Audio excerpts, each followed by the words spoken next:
예, 대한축구협회가 전력강화위원회 회의를 열었습니다. 클린스만 축구 대표팀 감독 거취에 대한 논의를 이어가고 있는데요. 현장에 취재 기자가 나가 있습니다. 연결해서 들어보죠. 곽준영 기자.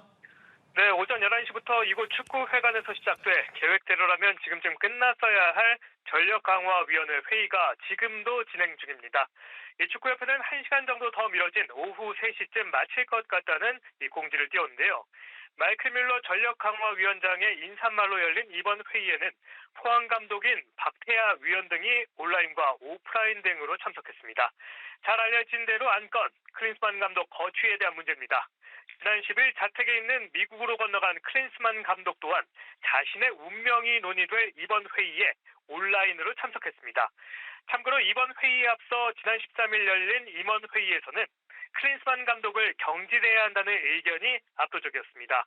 이번 회의에서도 위원들이 비슷한 목소리를 내지 않을까 하는 전망이 나오고 있는데요. 다만 아시안컵 4강의 클린스만 감독을 경질할 명분이 관건이고 100억 원에 달하는 위약금 역시 걸림돌입니다. 지난해 3월 한국 축구대표팀 사령탑으로 선임된 클린스만 감독, 북중미 월드컵이 열리는 2026년 8월까지가 계약 기간인데요.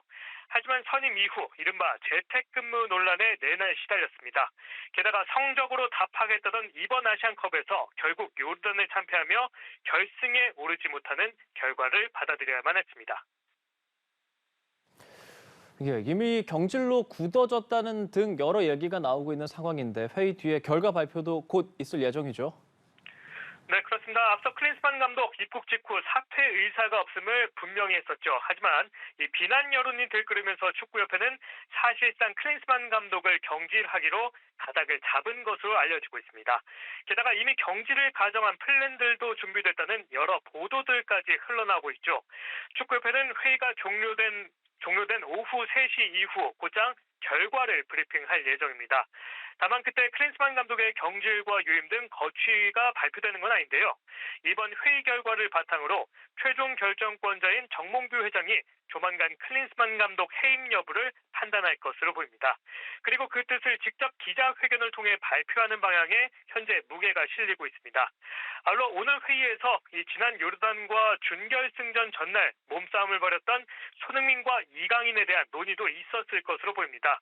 이강인 측 법률 대리인이 이강인 선수가 손흥민 선수를 향해 주먹을 휘둘렀다는 보도는 사실과 다르다라는 입장을 조금 전 내며 진실 공방으로 비화하는 모습입니다. 클린스만 감독 경질 이슈와 맞물려 드러난 이번 선수단 불화 문제 등을 해결하는 방안들이 오늘 발표에서 언급될지도 주목됩니다. 한편 오늘도 회의가 열리고 있는 축구회관 앞에서는 항의 집회가 열렸고 정 회장과 클린스만 감독의 동반 퇴진을 요구하는 화환까지 이곳에 도착했습니다. 지금까지 대한축구협회에서 연합TV 곽준영입니다.